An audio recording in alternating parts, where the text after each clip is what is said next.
An anonymous inside source at the Walt Disney Company has allegedly given that park place an exclusive, claiming that the company is creating an in house propaganda position in order to attack critics of their Disney parks. Before we get into this, I'd like to ask you please hit that subscribe button, hit that bell for notifications so you don't miss any of our future videos here at the Trent Report.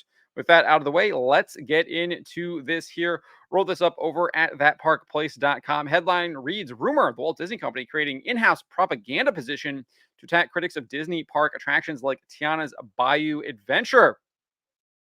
A new rumor claims that the Walt Disney Company is creating an in house propaganda position in order to attack critics of the company's numerous attractions in the parks, such as Tiana's Bayou Adventure. This latest rumor comes from an anonymous source close to that park place that informed us that the Walt Disney Imagineering is undergoing a reorganization. As part of this reorganization, the company is quote creating an in-house propaganda position whose purpose in part will be to counter the rising criticism towards what they know is increasingly poor creative. The source added this correlates with the lead up to promotion for Tiana's Bayou Adventure in 2024. So big news there. And I don't think this is anything unheard of. I'm surprised they didn't have this position already created because we know that the Walt Disney Company does indeed attack critics of their creatives. We've seen this over and over and over again. We can just look at the Walt Disney Company's actions towards Star Wars, specifically looking at the Obi-Wan Kenobi series on Disney Plus. If you recall, the company attempted to deflect criticism of the show's abysmal quality by preemptively targeting possible critics by labeling them as racist. We have this tweet here. We are proud to welcome Moses Ingram to the Star Wars family and excited for Reva's story to unfold. If anyone intends to make her feel in any way unwelcome, we have only one thing to say: we resist. They then added, there are more than 20 million sentient species in the Star Wars galaxy. Don't choose to be a racist. So if you are indeed criticizing anything to do with the Obi-Wan Kenobi series or actress Moses Ingram's character Reva, you were a racist. That is what they were saying. It's absolutely disgusting, sickening behavior.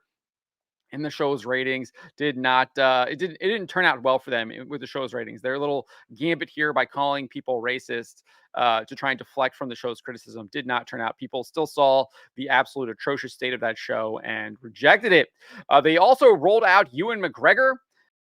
This is what Ewan McGregor had to say in what is clearly a PR created video. They had him sitting in his car talking to the camera, completely and utterly staged. This is what he said, though. This weekend, Star Wars fans made Obi-Wan Kenobi the most watched Disney Plus original series premiere of all time. And for that, I would say a big thank you. And it just goes to show what this family can do when we all pull together. However, it seems that some of the fan base from this influential fan base have decided to attack Moses Ingram online and send her the most horrendous racist DMs.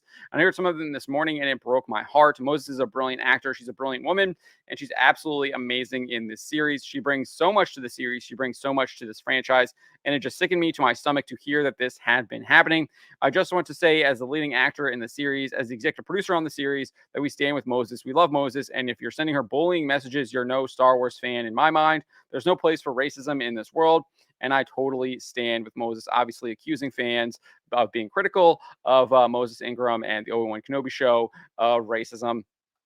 Because she did indeed release some of those like private messages she received to Instagram, and there was only one that was really kind of racist. All the other ones she sent were just criticisms of the DEI casting policies at the Walt Disney Company and her portrayal of the character. So on top of these direct accusations from Star Wars regarding the Obi-Wan Kenobi, we also had this recent hiring announcement. They hired Remy Yamamoto, who was the former National Travel and Press Secretary for President Joe Biden, to be the company's vice president of media relations for its television division. Biden previously described Remy as, quote, unflinchingly loyal and extraordinarily capable. He added, her insights, good humor, and work ethic have been an incredible asset to all of us, and I am grateful for her service and friendship. As reported by Variety, Yamamoto is in her role with the Walt Disney Company is, quote, responsible for developing cross-brand messaging and communication strategies that promote Disney Entertainment Television, programming executives across ABC Entertainment, ABC News, ABC-owned television stations, Disney-branded television, Disney Television Studios, Freeform, FX, Hulu Originals, National Geographic, and Onyx Collective, working closely with brand publicity leads across the businesses per Disney. Variety also detailed that Yamamoto, quote, will oversee crisis communications and issues-oriented messaging. in addition to executive communications and editorial teams for Disney Entertainment Television. So clearly, crisis communications, issue oriented messaging, that does indeed sound like an in house propaganda. Uh, uh, Position. So we know that they have similar positions like this already that this source is telling us about. And then we had this from Gina Carano just earlier this year as well. She was responding to a clip from the Joining the Panderverse, South Park's Joining the Panderverse special. And this is what she said. She said, "This is the part where Kathleen Kennedy demands any YouTubers get censored off of YouTube for sharing and laughing at this hilarious episode. She'll have YouTube disable the thumbs down option because of the ratio she'll receive. Then she'll have her publicist ghouls make sure Variety and Hollywood Reporter run hit pieces about the South Park creators and their families, smearing their names through every useful idiot she has under her thumb who would sell their soul to work for Lucasfilm." Gina also added she'll activate her online mob to repeat that the South Park creators are racist, bigot, transphobes, and demand the South Park creators publicly apologize by only using words she approves of. And finally, she'll demand they subject themselves to a re-education course of 45 people in the LGBTQ community Zoom call to sit there and listen of how badly they got their feelings hurt all over a little boob of a South Park episode.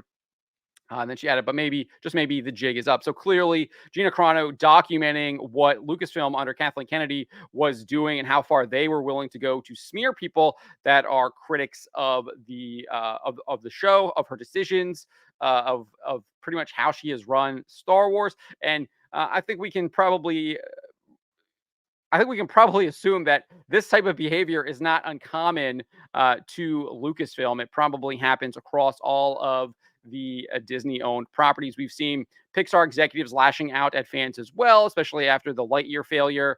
We've seen Kevin Feige even make ridiculous comments as well, pushing the narrative and things like that. So it would not surprise me that Disney would be having a in-house propaganda position created to kind of go after people with the Disney parks, especially given the fact that it looks like there's probably going to be a lot of criticism for this Tiano's Bayou adventure. We already see this mural here, right here. It's absolutely ugly.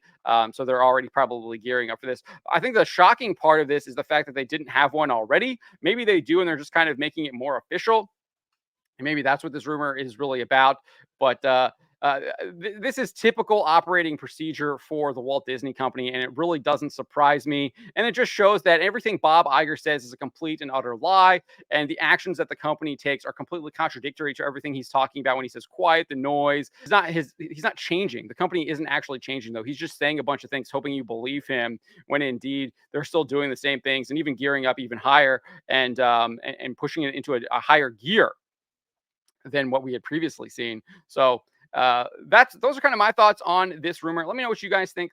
Leave a comment in the comment section below, and always remember to be charitable to each other.